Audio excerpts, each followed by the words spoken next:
With great pleasure, I welcome you to today's edition of 60 Minutes Nigeria, a news and current affairs program that aims to look at issues concerning the polity in Nigeria and how to bring an end to the challenges bedeviling it. And looking at today's edition, we will be looking at a number of issues surrounding the proscription of the Islamic movement of Nigeria and the various issues that also surrounds the Edo State House of Assembly, the National Assembly intervention, basically the just recent order given by the Senate yesterday to the governor of Edo State, ordering that a fresh proclamation be issued to the House of Assembly in the state. And discussing this vital topic with me, starting from my extreme left, I have a political scientist and analyst, Neville Obakedo. Many thanks for coming, Neville Obakedo. Thank you for having me. Good afternoon, viewers at home. Neville Obakedo is also a lecturer in University of Benin. And next to him, I have one who has served in various capacities in the APC government of Edo State, and APC chieftain, Prince Gregory Ogiogwa. Thanks to have you join us. Thank you very much, and good afternoon, Nigeria. All right, and so next I have an articulate custodian of the law. You agree with me, for us to dissect and analyze these issues, we must have the law intact, and one who interprets and also tends to guide and counsel on the issues surrounding litigations in court. And I have with me Williams Chima, a legal practitioner. Thanks for coming, Williams. Thank you, Philip, for having me. Welcome, audience. Okay, I'm Philip Omogup on the anchor on the show for today's edition. And I did say we're looking at a number of issues, starting with El-Zakzaky story, the whole aspects that surround the violent protests, the 2015 story of the detained leader El-Zakzaky, and following the court order that was given in 2016 for the release of the leader of the Islamic movement of Nigeria. And in spite of that, since then, there has been various issues surrounding the refusal of the federal government to really yield to that court order made by the Federal High Court in 2016. And eventually, fresh criminal charges were laid against the leader of the IMN. And well, we are looking at the proscription, and I choose to start with you, Neville Obakedo, as a political analyst, and looking at the events that really came up in the course of this development of the IMN and eventual proscription. What do you make of this development? I expected you to have a flag of the discussion by directing your question at the legal practitioner so that I can look at the legal application of the proscription. But since you have chosen to start with me, let me, first and foremost, the Nigeria Constitution, 1999 Constitution of the Federal Republic of Nigeria, permits all Nigerians, irrespective of where you are from, to have what we call freedom of religion, freedom of association, freedom of expression. But what the Constitution does not permit is trying to use your own religion to now constitute a threat to another person or another person's religion, or you try to use your mode of worship to now constitute nuisance and security risk to the society. I think that is the reason why the government is coming down heavily on the Shiite movement or the Islamic movement of Nigeria. Now, is there any historical antecedent upon which government is basing its assumption for proscribing the organization, the fanatical organization? The answer is yes. If you look at history, 1985, 1991, 2004 and so on, several years that this movement has not only constituted security risk in Kaduna State, but has led to wanton destruction of lives and property. And I'm not sure there's any sane government, a government that is supposed to have what we call monopoly of violence, to allow a sentimental group, a religious group, a group that's supposed to encourage its members to obey the rules and regulations governing the country, to now decide to challenge the state in the arena of monopoly of violence and then constitute security risk not only to that region but to the entire country. I feel any state government should crack down on that organization and even proscribe the organization as the government of Muhammad Buhari has done just now.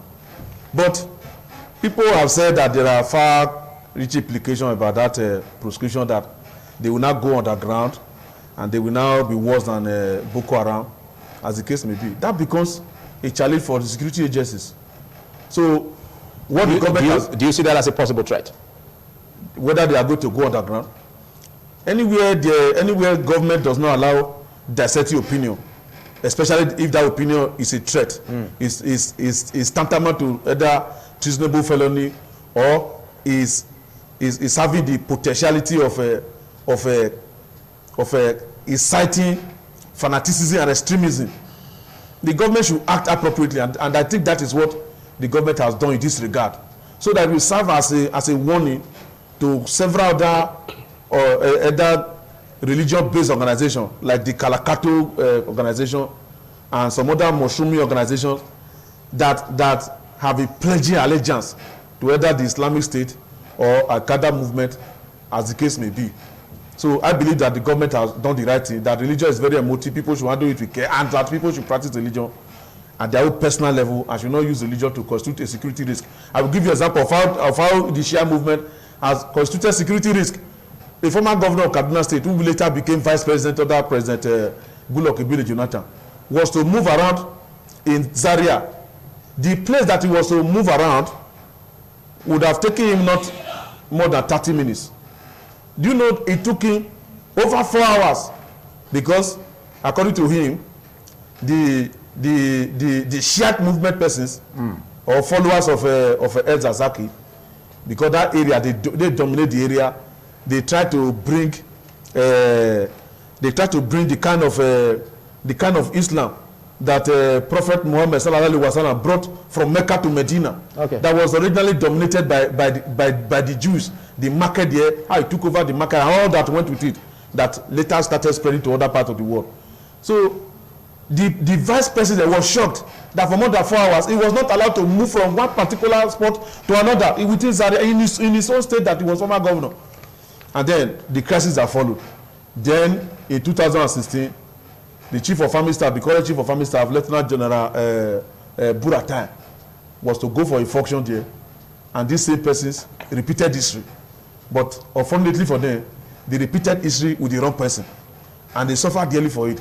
And now that the government, because when people are talking about this issue of Shiite, they mention the president and commander-in-chief. The question is it the president, is it the attorney general or the federation that is prosecuting or Kaduna State government? People should go and be laying their blame before Kaduna State government and the judiciary that have placed this man on trial in line with the law of the state. Okay, thank you. Let me quickly pause you there. You spoke about a number of issues and basically the precarious situation that we could be having for not allowing them to really ventilate their opinions on a round table. And being that as it is, Prince Ogiogwa, Craig, there's this aspect about the Islamic movement of Nigeria, dating back 2015 over the procession, religious procession, and right groups have reported that about 350 members of this group were killed, unarmed, by the Nigerian army. Is that not worrisome? It is absolutely horrendous, including El-Zakzaky's son. It's horrendous. What you have seen is basically a crime against humanity. And the Nigerian army should not be spared that. The leaders, we should have a proper inquiry. I remember that they had some sort of whitewashed inquiry about that. But how do you explain 350 people dead and they were unarmed? And then the demolition of houses, religious centers, schools, all for what purpose? Because they stopped the chief of army staff from getting to where he's supposed to get to at a particular time. That's a traffic offense. It's a traffic offense. The impedance of smooth movement along public highways is a traffic offense. Charge them for that. They were not carrying arms. Because they blocked the chief of army staff. Don't you, the chief of army staff, be moving with a convoy anyway? He has helicopters at his disposal. So if the citizens of a state or a particular constituency decide that they want to occupy the whole street, should the chief of army staff, as a result of that, kill, or well, I won't say he killed or he ordered, but as a result of that incident, 350 citizens are dead, and anybody tries to justify it. Well, these are reports that we still need to verify, because that was the report as presented by the right groups, and the figure is still being verified. Let us even assume that only 3 people died. Is that not too much? But El-Zakzaky's son was killed, and that's a fact. And you have now held the man and his wife in detention for how many years? If he is guilty of any offense, it does not take you more than 1 month to try this guy. And if the courts have found him guilty, let them, because the executive cannot be the judge and the jury in their own case. The military is part of the executive. Yeah? The vice president that my brother here claims that they obstructed too is part of the executive. So they decide that because this guy obstructed obstructed traffic, therefore you should hold them in detention. But don't you see that which is actually a judicial function? But don't you see that such traffic offenses, like you said, like building up this group of persons protesting? Don't you think that could be chaotic? No, if not lived in the board. The courts will determine it. The court will determine if their actions were tantamount to inciting the public against, legally constituted authority, and then find accordingly. If the same court that has the powers to decide have already said, give this guy bail, the court hasn't said the guy is innocent. They said, give him bail and put him on such a situation where we can access him at any given time for judgment. Okay, thank you. Thank you. I'll come back to you. Now, talking about the aspect of giving bail, in 2016, a federal high court really gave that order for the bail to be granted. But the federal government also came up with fresh criminal charges and culpable homicide, punishable by death, of which is still being tried in court. Now, looking at these issues as they develop, what do you pretend of the federal government's side of trashing or resolving this issue? You see, the issue of disobedience to court orders, we've discussed this elaborately. Yeah. It amounts to, professing obedience, obeisance to the issue of rule of law, professing it with your mouth, and then not acting it out. Now, the way these issues are handled creates the situation that we are in. Okay? That we are what? We are in. In. Okay? The security situations that we are having in this country are created by mismanagement of little issues. I'm telling you, let's trace it back even to Boko Haram and the rest of them. You know the leadership. When you have organizations that their leaders are known and they commit infractions of the law, you hold that person, and if you are obedient to the rule of law, try the person. There are processes for speedy trial, for goodness sake. Try the person. If the person is found wanting, convict the person, sentence that person in accordance with the law, and put the person in jail. Okay? But when you now go against those principles, you choose the rulings to obey or not. Of course, I understand as a lawyer by the Administration of Criminal Justice Act, okay, that is in practice now, somebody that is released can be rearrested if a fresh charge is filed. Somebody that is released, but in this case, He was not released. He wasn't released. That is where I am coming. Okay. Okay? So, if you are obeying and you want to promote the rule of law, release the man as he's coming out of the gate of the prison or wherever he is held in custody, rearrest him. That is allowed by the law. Is that what the law said? That is or allowed. Is that what it says? That is allowed. Okay? If a fresh charge is leveled against you, that you have been released on the previous charge does not mean that you cannot be rearrested on the fresh charge. Okay, but looking at the sensitivity of the issue Yes. and the figure in question, There is no that could also be tantamount to raising some some tension and insecurity in the country. Don't you think that could be the reason why the federal government didn't toe that line? No. You see, two wrongs does not make a right. And in law, we say he who comes to equity must come with clean hands.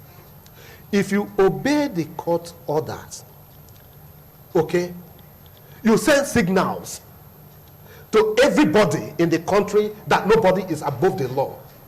So that when the court convicts, okay, if anybody is crying, then the person will not enjoy the sympathy or empathy of the citizens. Okay, all right. Okay, so now the issue here is this. Yes, by the narratives of my brothers that have made, you know, their positions, on this, tracing the history of the group. Okay, now the point is this: it is proscription. Of course, I know that because I read, you know, social media publication of the court documents of the proscription. Yes. So, which means the process of the proscription itself was legal. Okay? Okay. Because the federal government applied, or the government applied. So you have no grounds over that? You have no grounds over that? I don't have any grounds over that. Yes. But if we have the type of, you know, security situation we have in this country, the security challenge we have in this country, that should be paramount at the heart of every Nigerian. Okay, how do we solve it? Okay, but you seem to say that such violent protests that later developed, where we had killings of some persons, and even the young journalist, the common brothers attached to Chinese TV. People that were involved. But do you see that? Do you see that as what should be permitted? Now, you see, what is the duty of the law operatives, the security operatives, is to apprehend. If they cannot stop it from happening, okay, to apprehend and handle the situation and stop it from escalating. Okay, thank you. Let's come to you, Neville Obakedo. Now, we've been following this issue up, and there's been these various statements, comments that the federal government hardly obeys court orders, and this is where it has brought us. Do you see that as the right thing to do as a government in resolving issues like this and making sure that they don't come up to a point where we have precarious situations in our hands? Is that the right way to go for a government? Before I talk about whether it is the right way to go or not, my co-discussant, especially Chima Esquire, he alluded to the fact that the mishandling of little issues that would have been resolved, has brought us to the security situation that we find ourselves in Nigeria. Now, I do not want to subscribe to that school of thought, because the security situation that we have in Nigeria is failure of leadership and failure of the led. When you say failure of leadership, are you including the present?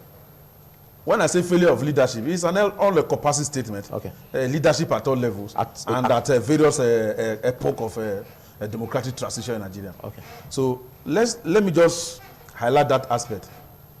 Number one, government of Nigeria over the years, they create security gaps. When they create security gaps, those who have criminal tendencies, who are criminally intelligent, they try to fill in the gap.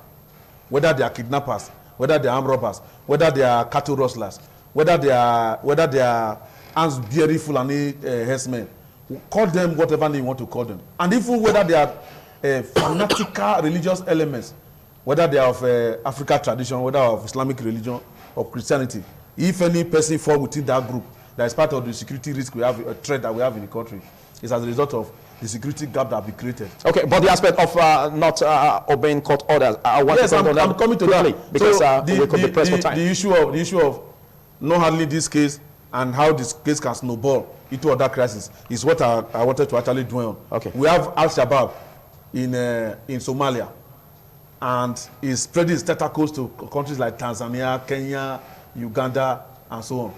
Is it because their leaders their cases were not handled in the way that Nigeria was not handled? Is that why we have that there? If you go to Indonesia, which is the most populous Islamic nation in the world, we have extremism there. Is it because their leaders were not handled well? If you come to Sahel region of Africa, the Tuareg region, you have Islamic State and all the Tuareg rebels go as far as Burkina Faso. They are killing people there in the name of Islam. If you don't subscribe to their version of Islamic practice, you are killed. You are targeted. Government institutions and organizations are targeted, international and local. Okay. Is it because we are not handling it? You see, in 2005, the United States Intelligence Agency and the World Bank, they brought out a report about the trajectory of what will happen to some countries 10 years from that time, starting from 2015 to be specific. Okay. That nations that fall within this category, that are heterogeneous nations, ethnically heterogeneous nations like Nigeria, they were going to be facing the crisis that we are facing now. And that's why I said the reason why the crises are escalating or we are not able to handle this is because of leadership failure and followership failure. I will leave that and come to the issue of the one you asked me just about. Yeah. Okay, you have less than 30 seconds to do that. I'm not a lawyer. Yeah. But because I had a case for about 9 to 10 years in court, I have been able to bury myself in trying to follow proceedings in court, try to read. Okay, go straight to the point. Yeah, I'm laying foundation. There's no straight jacket answer to the question. I need to lay foundation. Like if I have a case at magistrate court, I need to go and buy magistrate court rules to read it and see whether my lawyer is representing me well. If it is federal court, I go and buy federal court rules and read it. And now this judgment have been decided at court of appeal level. And if judgment have not been reported or reported judgment knows what I'm talking about, then the judgment of Supreme Court so that they can guide me and guide my lawyer so I can get victory. Now, it is highly condemnable if government, whether government at local government level, government at state level, and government at federal level, if they disregard court rules, okay, and even organizations of the state, like university, like a local government, like civil service, if they disobey court rules, it is an invitation for anarchy because we make people to resort to self-help. Okay. Are you getting Thank you. I think you've used your time judiciously. Okay, thank you. Now, the aspect of the trial which has been put for August 5, whether it will be granted bail or not, is still a situation that we have in our hands on going forward. What should the federal government do in the issues of agitations and how to resolve all of these agitations? What should the federal government do outside proscription? You know, something comes to my mind. Yes. The great Albert Einstein always said that you can't solve a problem with the same mindset that created the problem. Okay. And that's exactly what is happening now. You cannot solve a problem that was created by intolerance in the first instance, by being intolerant. You can't. You see, you don't win ideological wars by physical means. Okay, but how should the government have been able to do this? Because ideologically, it was turning violent. No. Hold on. For situations to be nipped in the bud. Who is going to determine, there was no other option. Who is going to determine who the cause of violence is and who the perpetrators of that violence are? You have to first determine. And the only people that can determine that are an independent judicial inquiry. Okay. Not an inquiry by the police or by the military or by the presidency, but an independent judicial inquiry that will determine that these are the people that caused this mayhem. That the cause of death of that commissioner of police and the channel's television reporter were these people. Then you have a legal case. Okay, so in all of this, it seems you are not... You do not agree with the federal government in the proscription? Absolutely not. Okay. Because it doesn't make any sense. It doesn't make any sense whatsoever. You have not proven in any way. First of all, the motion, because my brother, the barrister, was talking about that the proscription was legal. I do not know whether you can proscribe a legally registered group ex parte by means of an ex parte motion. I believe that if these guys were already legally registered with the Corporate Affairs Commission, okay, the most you could have done was to get their own legal representative to come. You already had legal representation in court. Okay, you could have brought them to court and asked them to defend themselves. Okay, you know, so it makes it when you get an ex parte you know, I don't know what to call it, injunction or proscription, because if it's an injunction, it has a lifespan. Am I right? Yes? Yeah. Okay. So, and this injunction, or whatever it is that they claim that they have, cannot stand before, Okay. you know. Thank you. Quickly, before we go to the next topic, Okay. I want your reactions on that. Yeah, I think, you know, what the law is that even if a judgment is wrongly made, until a superior court Reverses it. says so, it is the law. Judge, yeah, the law. That is why I said, you know, legally, the prescription is in order. Okay. But where I am against the prescription is this.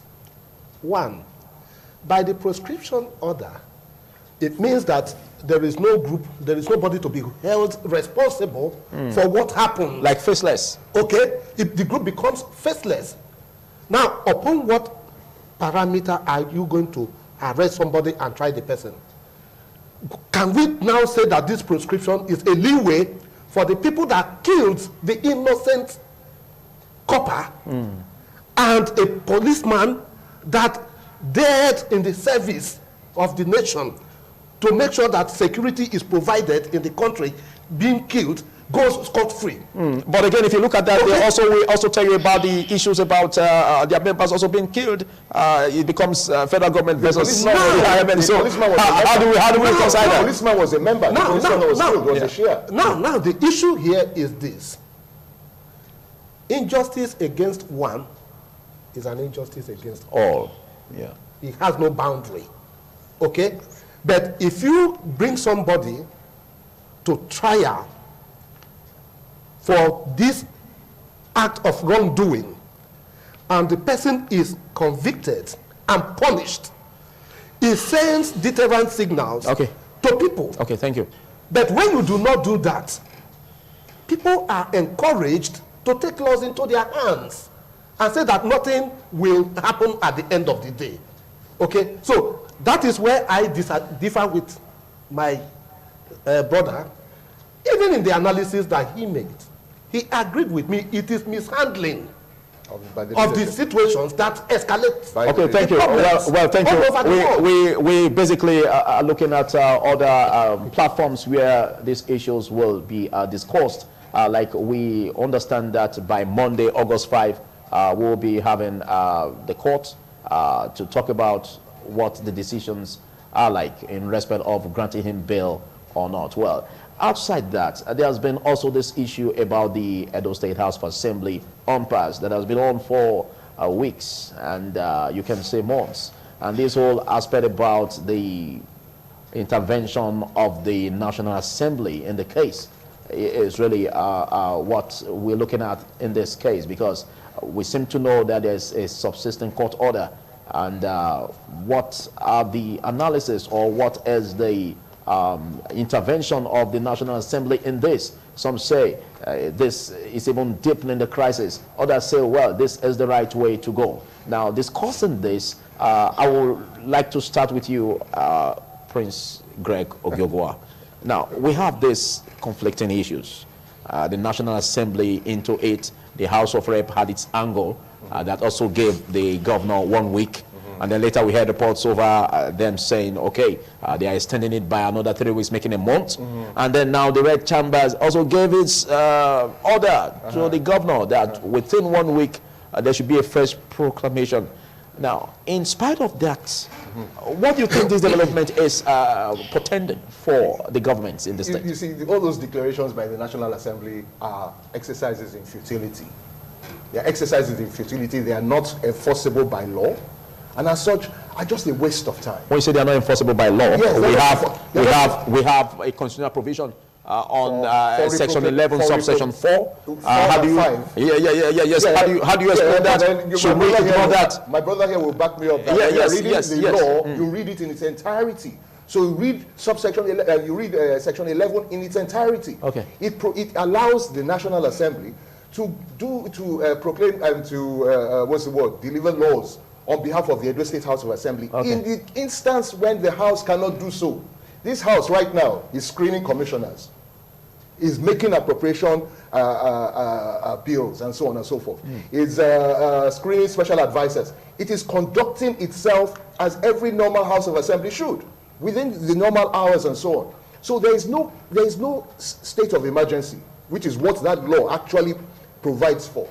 Now, there's no state of emergency in Edo State. There might be a crisis within the APC, within the House of Assembly, which is only a minute part of our governance structure. Okay? Now, the National Assembly does not have the order, does not have the power to be judge and jury in its own case.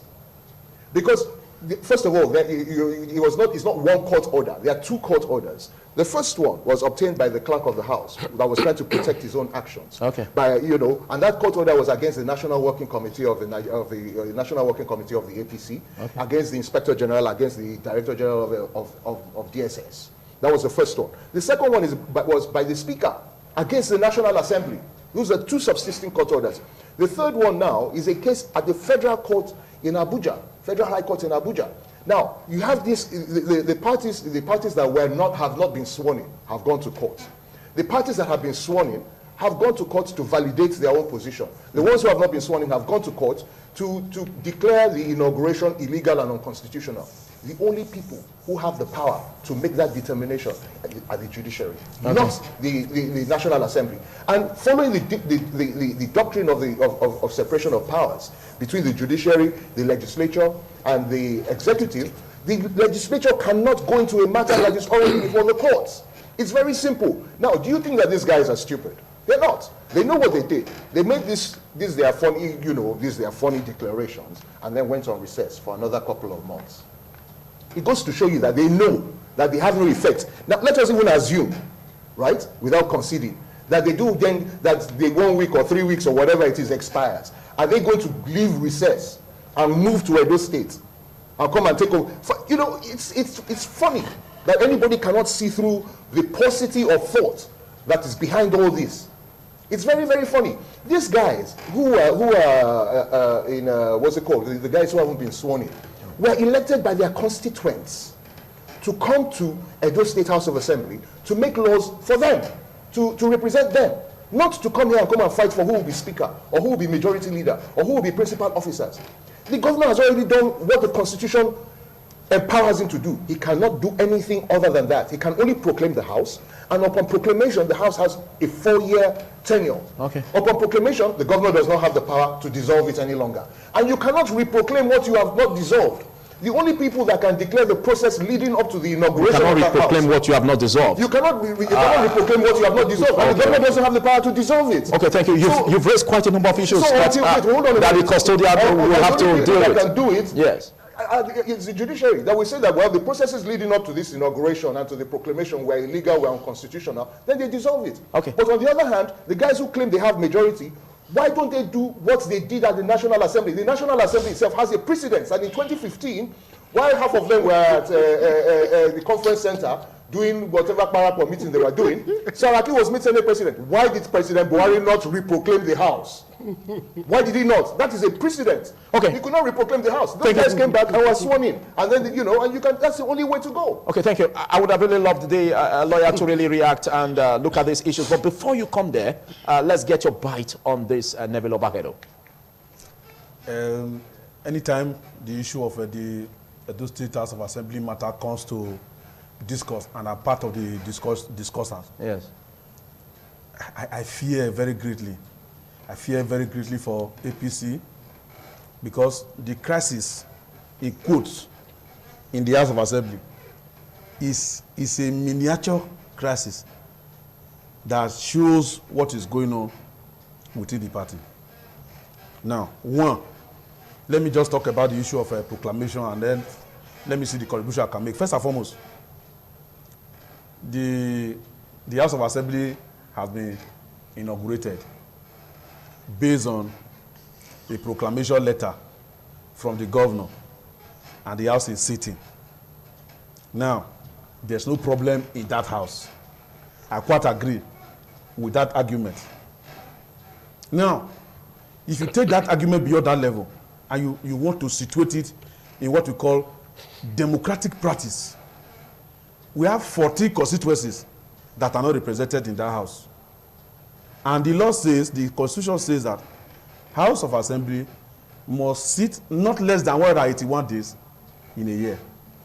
Now, those persons that are representing those constituencies, will they ever have opportunity? The close constituency, will they ever have opportunity of having their own share of the 181 days? But were the members elect prevented from being inaugurated? I want you to also react to that. Why are bringing up this argument? Yes. Were the members elect prevented from being inaugurated? Yeah, that's a very fundamental question. Because I think that would have been. Yes, that's a very fundamental question. Let me answer you. Okay. If I have the floor, let me just answer you. First and foremost,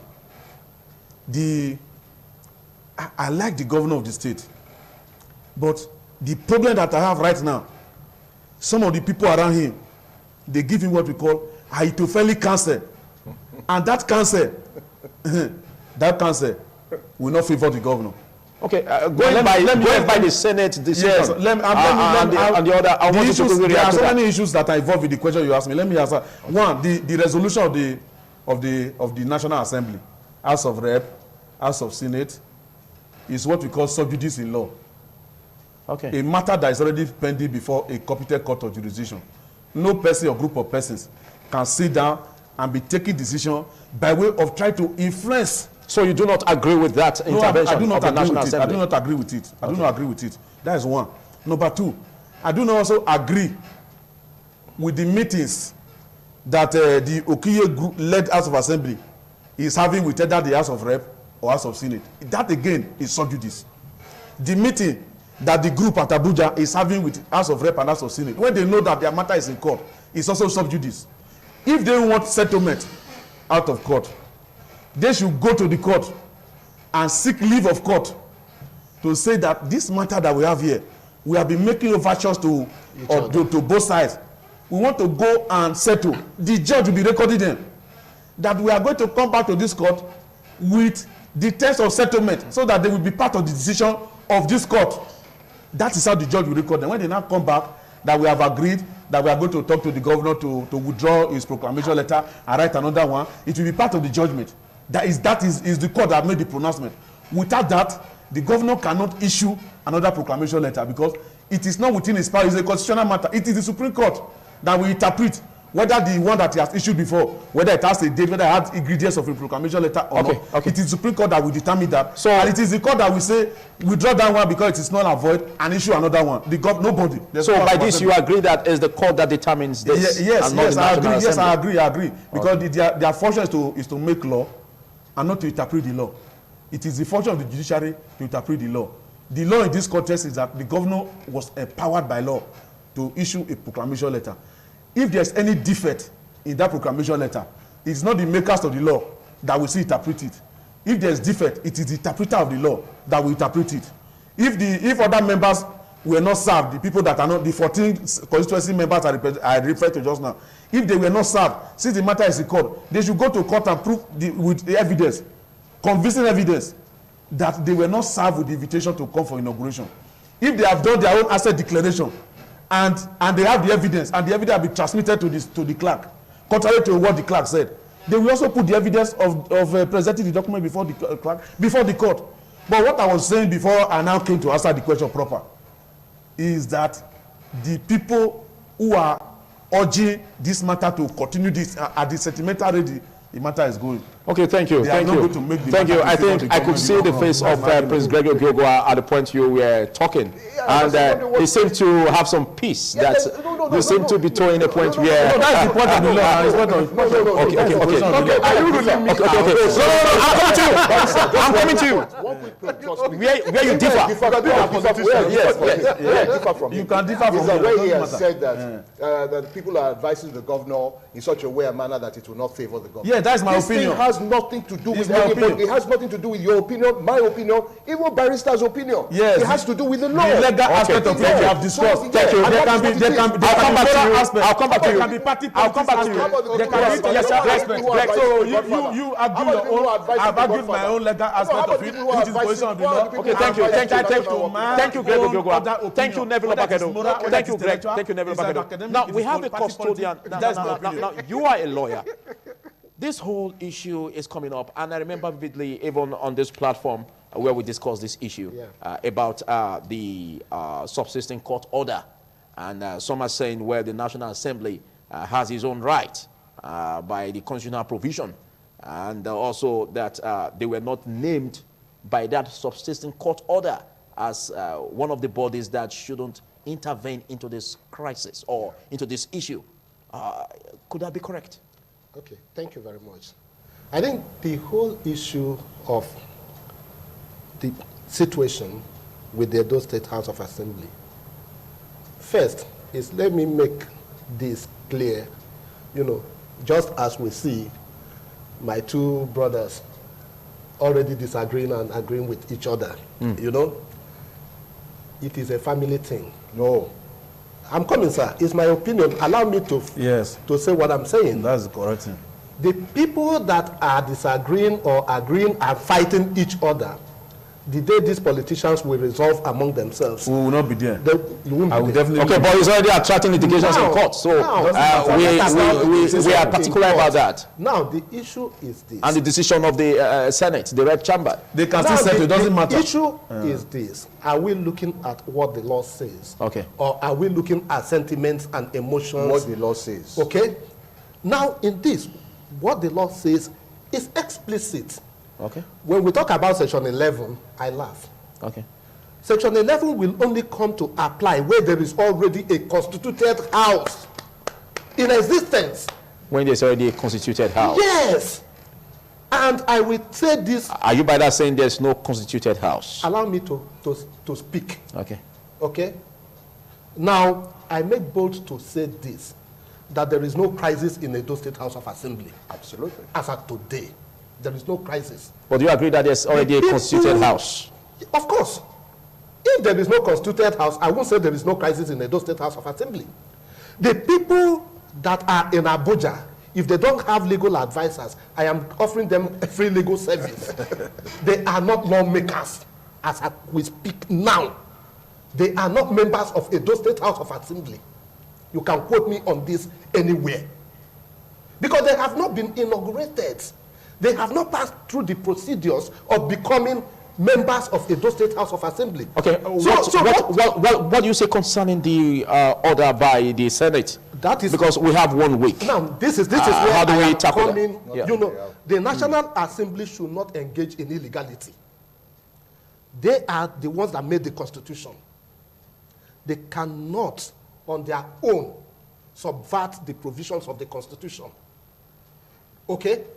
Now, Section 105, subsection 3, grants the governor, and only the governor, the power to make the proclamation of the House. I have looked through the Constitution to see where the Constitution empowers the National Assembly, okay, to give instructions to the governor, apart from when they are doing their oversight functions. It's not there. There is no provision. Apart from when they are doing their oversight functions. Okay. Now, and part of their oversight function is when the House, when already constituted, is having crisis. Okay. They can intervene, or where the House has not been convened, assuming the governor did not convene the House. Okay? And the time provided for it elapsed. The National Assembly has the power under Section 11 to take over the work of the Edo State House of Assembly.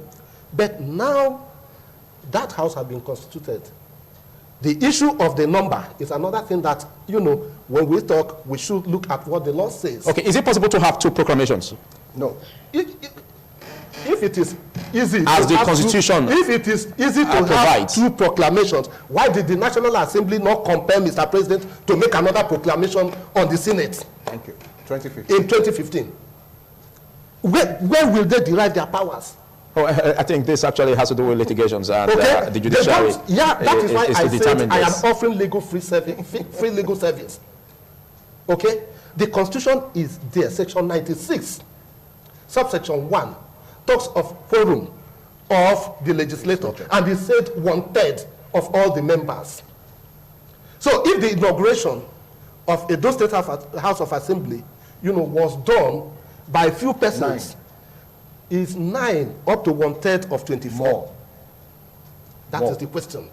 So if the answer is in the positive, the inauguration is proper. Okay. There is no sentiment in this. We are looking at what the law says. Law says. Okay. Okay, so if you want to now begin to challenge this, and of course, the National Assembly should look at this kind of loopholes that are in existence in our constitution. That should be their major target.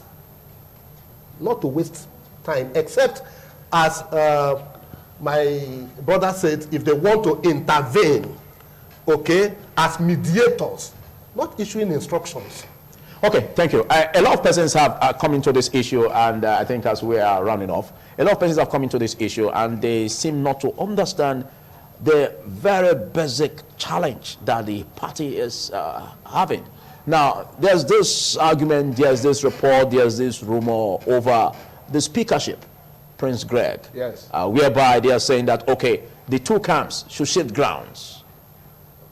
Either the current speaker steps down for the others want to come up, or for the people to decide and then bring a neutral person entirely. Where is this report coming from? Can we say that this is true? Is it surrounding the speakership, or what is it all about? I don't know. I don't know. That's the truth. But I'll tell you a story. You can't say you don't know, because I really don't you have know. been close to I really these don't know. whole issues. I don't think it's true, because it's Okay. not. It can't happen. The only way you can remove the speaker is by the provisions of the law. You can't, the speaker, unless the speaker himself chooses to step down. But I can tell you one thing. You see, in 2010, I think it was, when Comrade Oshomole passed a budget, he claimed that the speaker at that time, Honorable Zakawano Garuba, took the budget to Abuja to go and sit with Chief Tony Aneni, who Comrade Oshomole described as the godfather at that time. And that he had to go there to defend his budget before Chief Tony Aneni. And that Chief Tony Aneni removed a whole lot of things that he wanted to do for Edo people. And that Chief Tony Aneni basically reappropriated his appropriation bill. And because of that, he couldn't accept it, and that was the reason that he found out that the reason that godfatherism existed and intended to control the House of Assembly was because of the powers over appropriation. Okay. And because of that, we had to kill godfatherism permanently in Edo State. You know what? We killed godfatherism. We have buried it. What we are doing now is we are concretizing that grave site, so that never again will a godfather ever rise in Edo State. It can never happen. Nobody will sit down anywhere and use the House of Assembly to control appropriation in Edo State. It's not going to happen. You know, it doesn't matter who that person is. When we said no man is God, that started in 2003, before the emergence of Comrade Adams Oshomole on the PDP platform in 2006, because Comrade Adams Oshomole, when he came into Edo State politics, was in PDP, in the Aneni faction. It's a fact that a lot of people do not seem to know. But that is what happened. Now, when we said no man is God, we didn't say Chief Aneni is not God. We didn't say Chief General Ogbemudia was not God, or Chief Igbinedion was not God. At that time, we said no man is God. That stands till eternity. No man is God. Any man who tries to take over the powers of the people of Edo State, who tries to stand between the people of Edo State and God, will incur both the wrath of God and the wrath of the people. It's as simple as that. So if they like the guys who have not been sworn in now, they must also bear in mind that there's a constitutional provision for the amount of days that they must sit. Upon the house being proclaimed and inaugurated, there's a number of days that they must sit as members of the house. If they do not present themselves as members of the house in time, once that number of days is passed and their seats have not been occupied, we will declare those seats vacant. Okay, do you seem, in all of this, do you seem to see the president as being silent? The president is silent over a lot of things. He's silent over Boko Haram. He only gives out whatever, platitudes. He's silent over the headsman crisis. He's silent over a lot of things. And when he talks in platitudes. The president has not delivered. The APC itself, my party, has not delivered on its manifesto of being a progressive party. The concept of progressivism is innovation, is forward-looking, and it is developmental. We have not developed, we have not delivered on that. What they are busy doing, look, even this risk in the House of Assembly, we had in the southeast and the south-south zones, we had only one state each. Imo in the southeast and Edo in the southwest. Imo has gone to PDP now, so APC has no more states in the southeast. Edo is on the brink. This state was ruled by PDP for 9 years. It's been ruled by APC now for just roughly over 10, 11 years. Do they think that this state cannot pivot back to PDP? For them not to be thinking about that shows you that there's a paucity of thinking at the national level. These guys are not thinking. Well, going forward, we can only say that this is not a platform to go personal with. It's my party. It's not a matter of being personal. I'm telling you that my party is not thinking. We are not living up to manifesto promises. When they continue to do that, and in the fact that we already have a well-defined crisis that everybody, including Omonoba Nedo, has gone to the president to intervene in a crisis. It's already a crisis. The Constitution allows for an official split in the party. Yes, I'll come back to you as we round off. Now, let me come to you, Nebilo Bakedo, your final words on this. But in line, we seem to take away something in this whole discussion, that every decision concerning what is happening presently in the Edo State House of Assembly is on the determination of the court. So I want you to round off on that. Yes, I've said that the matter as it is just now, it's a matter that's pending before competent court of jurisdiction. So going forward, after the 1 week order, unless the worry parties or the worry factions, if they are able to meet behind the scene, go to court to go and inform the court that they want to settle, they bring their test of settlement before court, it is the court that will decide. Okay. But I want to just quickly say, it is the resolution or order by the... No, the resolution cannot hold water now. Okay. The resolution cannot normally hold water because it is null and void ab initio. It is acting outside the bounds of your power. Okay, and they are aware of that. Thank you. But let me quickly say that... you have 10 seconds. The problem in the House of Assembly, in quote, I still say in quote because there's no problem in the House of Assembly. There's problem in APC. And unless APC settles that problem, there's no problem in the House of Assembly. Yes, there's problem in APC. Okay. Because that place is a battleground to determine who will control the state. That is why we are seeing the problem as House of Assembly problem. It's not House of Assembly, it's APC problem. And I'm using this medium to appeal to APC leaders to go and put their house in order. If they don't put their house in order, then they are likely to lose the state to an opposition party. Prince Greg, you seem to agree with him on that. Well, like I said, yes. It is not the House of Assembly thing. No, it's not. Then the issue of Saraki in 2015. In 2015, Saraki and Ekwere Madu. Okay, I think we can do that in the next discussion. No, because they face criminal charges over forgery over the law of that house. Okay, we discussed that later. Thank you for your final words on that. Okay, your final words, please. Well, I think on this, the resolution is quite easy and simple. Yeah. Except that people are not sincere and honest to themselves. Okay? The National Assembly can play the umpire and, try to put the House in order and use it as an exemplary action, on grooming and growing democracy in Nigeria. Now, for those that are not yet inaugurated, I will plead with them to stop depriving their constituents of that representation for which they claim that they were voted in, except if they are telling everybody that nobody voted for them. Okay, thank you. They claim the seat on their own. Thank you. So they can use it anyhow they like. Thank you, otherwise, let them come for inauguration. Okay. All their issues, they can resolve it in-house. Okay, thank you, Chima, for the lights you've thrown into this, looking at the angle of the law. And that actually has been corroborated by Nebilo Bakedo, who is a political analyst. I really am taken aback. I thought that he was going to contest that. And again, thank you, Prince Greg Ogiogwa. I know you have your final words. Well, basically, like I've said, this is not a matter of sentiments. Yeah. There are two issues. One is political, the other one is legal. The legal aspect is very well clearly taken care of by the law, can only be determined by the judiciary. Okay. The political aspect of it is this. APC at national level should not take a risk with those states. The only states they have in the south, south, southeast is a risk. Okay. And secondly, politically, we cannot ever go back to Egypt. It's an anathema. We can never go back to godfatherism.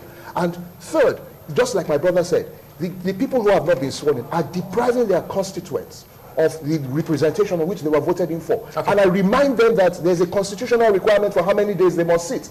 We, as individuals. It's not even in the House. And that's about 120 days? No, in fact, how many days in fact, it was a mistake I made in the last statement I made at one point in time that it was 120. From what I understand, it's about 80 days or something 80 like days. that. What are 81 days? No, that's the House itself. The members cannot be vacant from their seats. For They are not members now, so you cannot be They are talking not about members. It's only when they are members, but you can be talking of If they the have number not of times they will miss their if seats. they They are have not not- members. No, if they have not been sworn in, those seats are vacant for about 80 days. Then a by-election must be held in those No, constituencies. the by-election cannot be held. They already have their. They already I think have. it's giving us another opportunity to Yes, have yes. Let me just Yes, quickly yes, add. Yes. They are already elected members of the House of Assembly. Yeah. Certificate of They are valid not house certificate members of the return. House of Assembly. They are elected. I said elected members of the House of Assembly. They are members elect. Yeah, they have been given their certificate. If they have not taken their seat, you cannot declare their seat vacant. No. Only INEC can do, and only INEC can do that, and maybe their party will not go. Then they will now go to court and ask the court to withdraw. You have to first of all withdraw that their valid certificate before you talk of election. That is what we will do. Which is exactly what we will do. Nobody is saying anybody should not do that, but that is the process. That is the That is the process. You need to follow it. Thank you, Cannot gentlemen. use shortcuts to do that. Awesome having you discuss this with me on this platform. And big thanks to our viewers on independent television. I must say that it's quite fascinating how the law interprets this and how the political angle is on this and the legal angle. Well, we see that as events unfold, and this is where we say you join us again same time next week as we look at more issues with the aim of addressing issues that seems to be bedeviling the Nigerian polity. On behalf of the entire production team that made today's edition of 60 Minutes Nigeria a success, I'm Philip Omoro Gupo, and I'm saying goodbye.